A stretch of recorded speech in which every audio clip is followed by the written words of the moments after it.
ముందుగా అందరికి నమస్కారం. నేను మీరాజు. ఆంధ్రప్రదేశ్కి సంబంధించి ఎవరైతే అపోజిషన్లో ఉన్నారో జగన్మోహన్ రెడ్డి గారు, ఆ అపోజిషన్లో ఉండడానికి ఎన్నైతే సీట్స్ కావాలో అంటే 1/10 వంతు జగన్మోహన్ రెడ్డి గారికి అంటే ప్రతిపక్ష హోదా ఏదైతే ఉందో దాన్ని కలిగి ఉండడానికి అర్హత లేదు.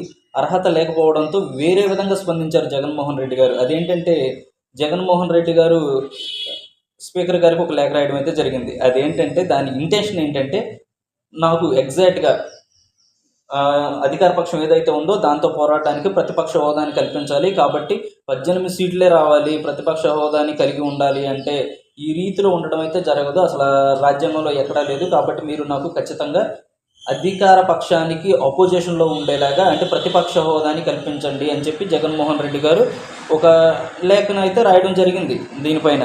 అయితే దీనిపైన అనుకోని రీతిలో అనుకోని విధంగా ఒక కామెడీ క్లిప్ను అయితే యాడ్ చేశారు. రేపల్లి నియోజకవర్గం నుంచి ఎమ్మెల్యేగా గెలిచి ఇప్పుడు మంత్రిగా ఉన్నటువంటి రెవెన్యూ శాఖ మంత్రిగా ఉన్నటువంటి అనగాని సత్యప్రసాద్ గారు. ఒకసారి ఆ కామెడీ వీడియో అంటే మీరు చూడండి.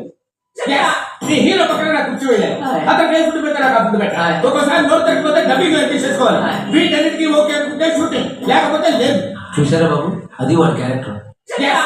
అది చూసిన కదా అంటే ఇదిగో ఈ కామెడీ క్లిప్లో బ్రహ్మానందం క్యారెక్టర్ ఏదైతే ఉందో అది జగన్మోహన్ రెడ్డి గారు. ఇప్పుడు మహేష్ బాబు ఉన్నాడు కదా బ్యాక్గ్రౌండ్లో, ఆ మహేష్ బాబు గారి క్యారెక్టర్ ఏదైతే ఉందో అంటే వీళ్ళు తీసే సినిమాకి కథానాయకుడు ఏదైతే కావాలనుకుంటున్నాడో వీడు కూడా అవి కావాలంట. అంటే పొజిషన్లో ఉన్నవాళ్ళు ఏవైతే కావాలనుకుంటున్నారో సేమ్ అవే అపోజిషన్లో ఉన్న మాకు కూడా కావాలి అని జగన్మోహన్ రెడ్డి గారు ఆ లేఖ రాయడంతో అనగాని సత్యప్రసాద్ గారు ఈ విధంగా స్పందించారు. అంటే ఇంత కామెడీ చేస్తున్నారు జగన్మోహన్ రెడ్డి గారు, అది నిజంగా జరగదని తెలిసినప్పటికీ ఇంత కామెడీ ఎందుకు చేస్తున్నారు అని అనుకోని రీతిలో స్పందించడం అయితే జరిగింది.